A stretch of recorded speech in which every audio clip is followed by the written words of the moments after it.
Hi guys, DIYMark with a long-term review for you. This is my joiner planer that I've had for nearly a decade. It's the Jet JJP-12HH. I purchased this combo machine in May of 2009 and Jet still sells the same machine today. So I thought it might be useful to go over what works well and share with you what I've learned over the last nearly 10 years of service. One of the key reasons I bought this machine was its compact footprint. My shop is confined to my garage and my space is at a premium. Prior to owning the Jet, I owned separate machines, a 6-inch Delta joiner and a benchtop planer. Having a combo machine freed up a bit of precious space in my garage. The Jet joiner planer is just a bit bigger than the overall size of my old 6-inch Delta joiner. But of course, being a 12-inch joiner, it handles boards twice as wide as my old Delta. And that extra width really increases the range of projects you can tackle.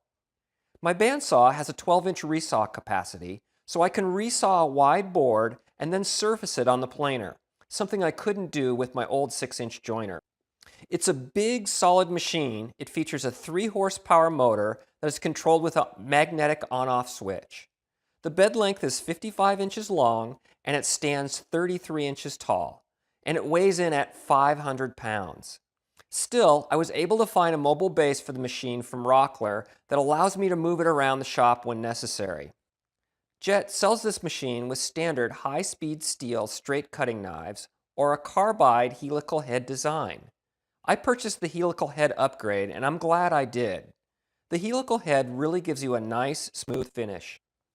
The Carbide cutters are placed around the head. There are 56 of them, and they are set askewed so that as the head spins, it contacts the wood in a shearing action, which yields a very nice cut and lessens the chance of tear out. The Carbide cutting edge supposedly lasts significantly longer than traditional steel straight knives. And you also get 4 cutting edges with the Helical Head. As one edge wears out, you simply rotate the cutter 90 degrees and begin using the new unused edge. After almost 10 years, I'm still on the original set of Carbide cutters. I've rotated them 3 times, so I'm on the last edge. I stuck a little cheat sheet on the inside of the joiner so I can remember which way to rotate them. As you can see here, the first rotation came in 2011, and then roughly every 3 years or so since then. The Carbide Helical Head is an expensive upgrade from the steel, and it adds about 50% to the cost of the machine. The price has gone up significantly since I purchased it for $2,400 back in 2009. When Jet came out with this joiner planer, it appears they targeted the design after European machines. In fact, it looks very similar in many ways to the Hammer A331 joiner planer. The big giveaway is the blade guard. It doesn't have a pivoting pork chop style guard like you might have encountered with an American joiner like Delta or Powermatic. It uses this Euro design, and frankly, I've never really gotten used to it. I must admit I took it off several years ago and never reinstalled it. I'm not recommending this approach, and generally I don't think removing or altering safety features of a tool is wise. It's intimidating without the blade guard, but I've adapted to it, and I like the fact that I have full control of the work as I pass it across the head.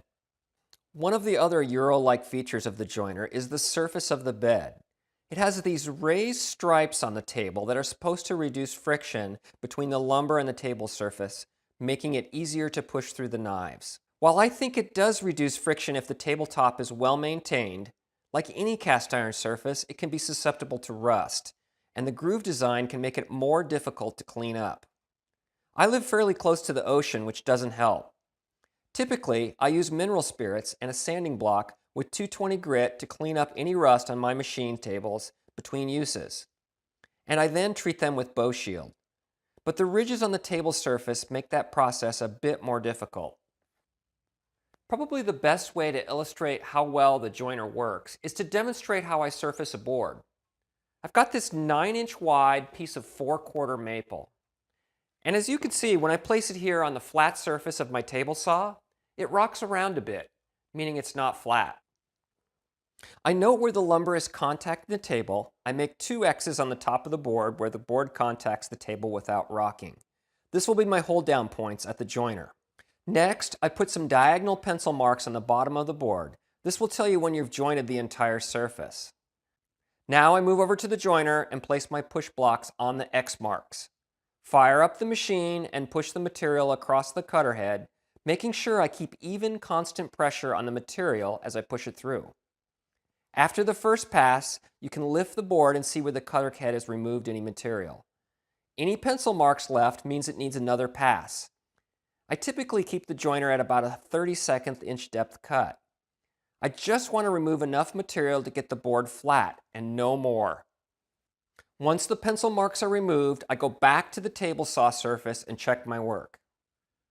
Yeah, now that's a dead flat board. I mark the flattened side with a big F so I can make sure I position it correctly when I plane the board for thickness. Converting to planer mode is really straightforward. There are two lockdown levers on the side of the machine that hold the bed down tight. Simply pull up the levers and lift the bed. The hinge has a strong spring to counteract the weight of the heavy cast iron bed, so raising it requires little effort. Once up, a small pawl drops into place and holds the bed in a vertical position. Once the bed is vertical, you can really get a good look at the cutter head and the planer rollers. On the intake side of the planer is a set of kickback pawls that lift up and prevent the material from traveling in the wrong direction.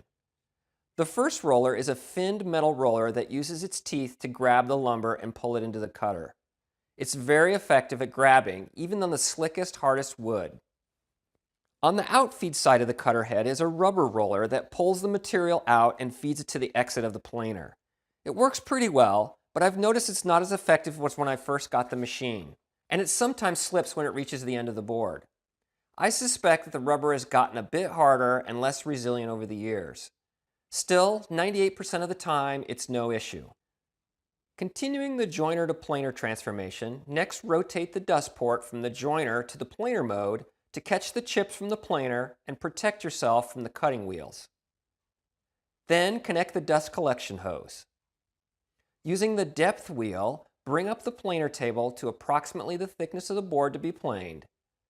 I try to shoot for just a bit thicker of the material and then sneak up on it, a quarter turn at a time, so I don't accidentally take too much off on the first pass. The analog scale works fine for me. Some guys upgrade to an accessory digital scale, but frankly, I haven't found that necessary. Then engage this lever which starts the planer rollers, and the machine is ready to accept materials once it's switched on. Generally, snipe is not much of an issue with this machine. If the material is surface flat before you plane, you just won't see snipe. Overall, the machine has been a real workhorse. I should also mention that my machine arrived accurate and ready to go from the factory. Both of the tables were coplanar, and the toughest part of the setup was getting help moving this 500-pound beast to the mobile platform. Like most any machine over the years, there are a couple things that I would like to see changed. And top of the list is the length of the joiner bed. It's only 55 inches long, and that makes it kind of difficult when you're trying to joint really long lumber. I've been wanting to retrofit some kind of bed extension that would fit on the end. And I've seen that the Hammer A31 joiner planer, they sell an aluminum bed extension kit that fits on the end. And it's been on my to-do list to make something similar for the Jet. Some guys complain about the fence positioning system. It is pretty basic in design, and I can see their point. Most of the time I joint 90 degrees, and it holds position very well once it's tightened down. Some of the castings are a bit rough and not very well defined, but I got over that pretty quickly. All of the important surfaces are well machined, flat, and without run out. Like I mentioned before, I would rather have a tabletop that was fully ground and skip the grooves, but it's not a real biggie. This Jet joiner planer has really worked out well for me. Especially in a smaller shop like mine, you really can't go wrong. I would give it a solid 4 out of 5 stars. So if you're in the market for a joiner or just want to free up a bit of shop space, give this machine a good hard look. And I've had such good results with the helical cutter head, I would say definitely work that into the equation as well. I know it's a lot of money, but I've got 10 years of service out of this one, and I hope many more years to come. And so that makes the total cost of ownership really quite reasonable. So I hope this was helpful, and as always, thanks for watching.